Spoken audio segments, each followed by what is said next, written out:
travers la quête que vous entreprenez dans le livre, on voyage avec vous à travers plusieurs dimensions, plusieurs plans, on rencontre tout un tas de personnages différents avec tout un tas de spécificités différentes et on entre en fait en contact avec énormément de choses qu'on ne connaît pas encore forcément très bien aujourd'hui. Je pense notamment à l'énergie libre. Elle est très présente dans le roman, elle fait fonctionner les moyens de locomotion, pour ne pas parler de soucoupe volante, elle fait fonctionner aussi les habitations. Dans quelle mesure est-ce que c'est réaliste? Quelle est ta pratique, toi, de l'énergie libre? Qu'est-ce que tu connais aujourd'hui? Moi, je connais l'énergie libre, pour être tout à fait honnête, à travers l'enthousiasme de mon mari de classe.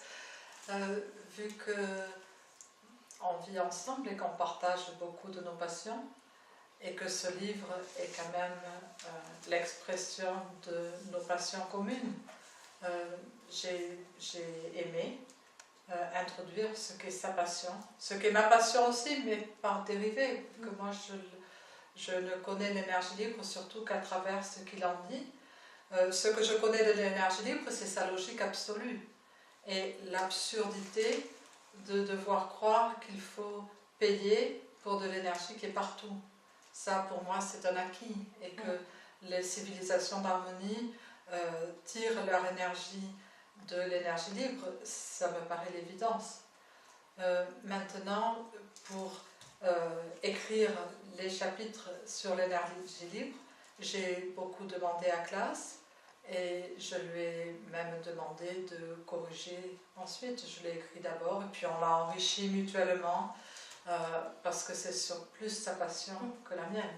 C'est pour nous un rêve qui est en train de devenir réalité, puisque de plus en plus maintenant sur la planète, des moyens semblent disponibles pour vraiment pouvoir sortir de cet engrenage où on croit, où on nous fait croire, où on veut bien croire ce qu'on nous fait croire, puisque c'est toujours entre nous et nous-mêmes, qu'il faut payer cher pour avoir de l'énergie, alors que tout le monde sait que l'énergie est disponible partout.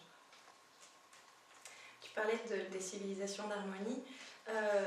Tu nous en fais un peu une description dans le roman, à plusieurs moments, de communautés de personnes qui vivent uniquement pour la beauté, pour la joie, pour l'harmonie, dans le cadre privé, au sein de la société. Ça fait un peu rêver.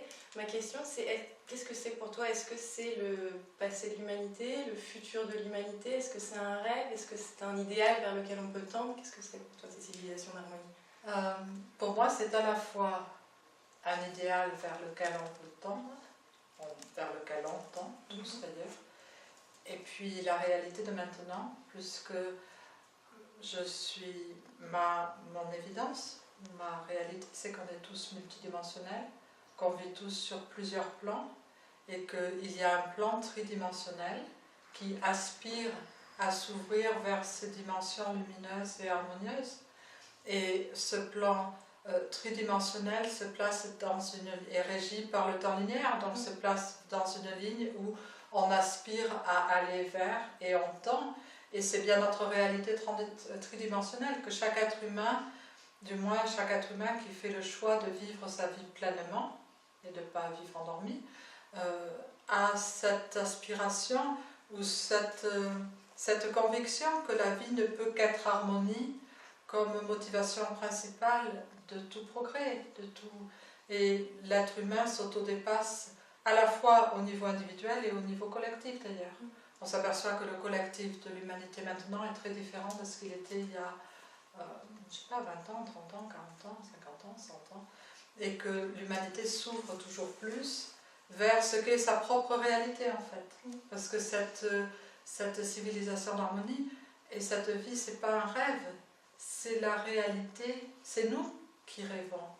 Enfin, c'est être dans les limites, c'est ça qui est un rêve, c'est ça qui est une illusion.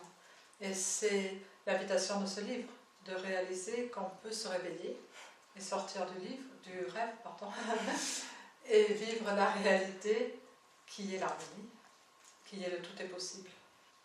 Alors, plusieurs choses m'ont pas mal émerveillée dans le livre, et notamment ces passages sur la musique et toute une recherche que vous faites autour de votre note spécifique. On a ce très beau violon en couverture qui est tout droit dirigé vers la lumière. La musique a une part très présente dans le livre, et je voudrais que tu m'en dises plus sur cette histoire de notes spécifiques, est-ce que tout le monde en a une? Est-ce qu'il y a des techniques pour la trouver? Qu'est-ce que c'est que cette histoire? Il y a des sciences de la musique traditionnelle. Je pense en particulier une science qui est tirée de la civilisation védique, qui s'appelle le Drupal, qui est la science des sons, et qui sait que chaque être a une vibration qui lui est propre, qui sait qu'une note de musique n'est pas figée. Nous, dans notre Occident, un La, c'est un La. C'est-à-dire que tout le monde reconnaît un La, parce que c'est cette fréquence, c'est cette boîte. Tandis que dans le Drupal, par exemple, et dans beaucoup de musique traditionnelle, la musique est une fréquence, mais ces fréquences déjà évoluent selon le contexte, selon le sentiment, selon la gamme de sons autour duquel elle évolue. Et les sons ne sont pas figés. Après, je crois que c'est la science qui nous montre que la matière, en fait, à l'origine est son. Et même nos traditions les plus établies, au commencement était le Verbe. Et le Verbe était Dieu, et le Verbe était avec Dieu. Et du Verbe tout est né, le Verbe est le son. Et c'est magnifique de retrouver cette harmonie où, au-delà de toutes les limites, les fréquences, les sonorités, les vibrations s'unissent pour créer la symphonie de la vie. C'est beau. Au fur et à mesure de votre quête, si on peut appeler ça une quête, vous pratiquez énormément de ce que tu appelles des jeux d'énergie avec un personnage qui s'appelle Rosario et qui vous enseigne ces jeux. À mon sens, vous apprenez en fait, d'un côté il y a une part un exercice physique très intense et d'autre part une grande attention à l'enracinement énergétique. Et je me demandais dans quelle mesure ça reflète ta pratique quotidienne et est-ce que tu peux nous en dire plus sur cette pratique? Tout à fait, ça reflète non seulement ma pratique quotidienne, la pratique du Qigong, la pratique de la méditation, la pratique de l'attention au souffle, ça reflète aussi mon attention à tous les moments.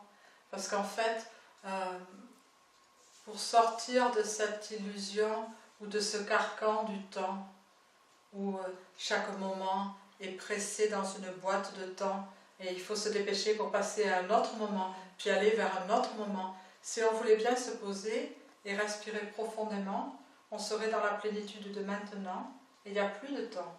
S'il n'y a plus de temps, on est dans cet infini, dans cette illimité, dans cet éternel, et la vie s'offre à nous dans un contexte complètement différent, où nous créons notre vie comme un contexte complètement différent. Pour établir ça, l'attention se doit d'être complètement offerte au souffle. C'est un très bon moyen, par exemple, de sortir de cette frénésie mentale où la plupart des êtres humains vivent en pensant, en fait, ne vivent pas, ne font que penser leur vie, et passent d'une pensée à l'autre, d'une pensée à l'autre, d'une pensée à l'autre, et ne font que rêver leur vie,